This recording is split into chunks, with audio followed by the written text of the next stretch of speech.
Starting in 2016 and lasting until 2021, two schools of medicine in West Virginia participated in a community-based project to examine the built environment in a low-wealth community known as the West Side in Charleston, West Virginia.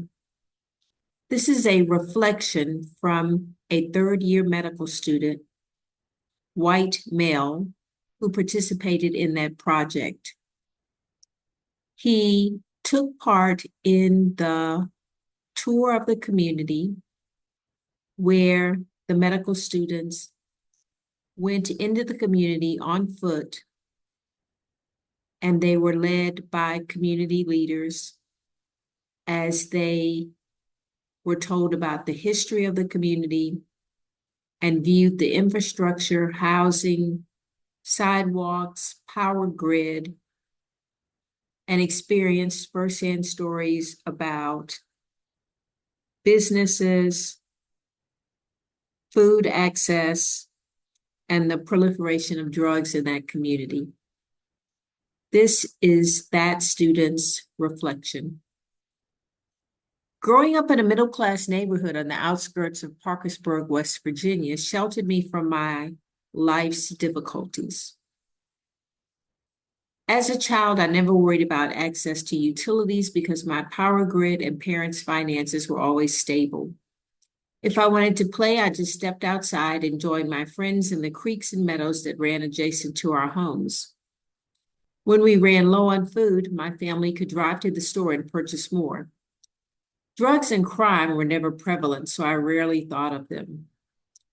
This is not the case for many of the children on the west side of Charleston. Once a vibrant African-American community, it has faced many difficulties since its decline in the 1960s and 70s, when countless businesses and professionals moved out and drugs poured in.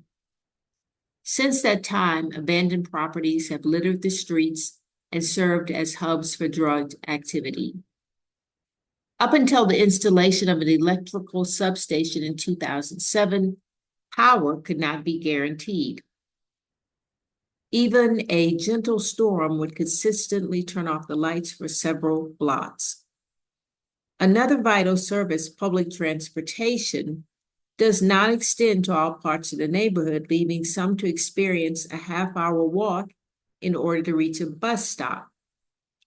Long journeys are also endured by those wishing to visit the only park in the area. Lying on the edge of the community, it can only be reached by crossing a 4-lane highway. Economic development is still lacking. A single grocery store serves as both the largest employer and sole vendor of fresh produce within the community.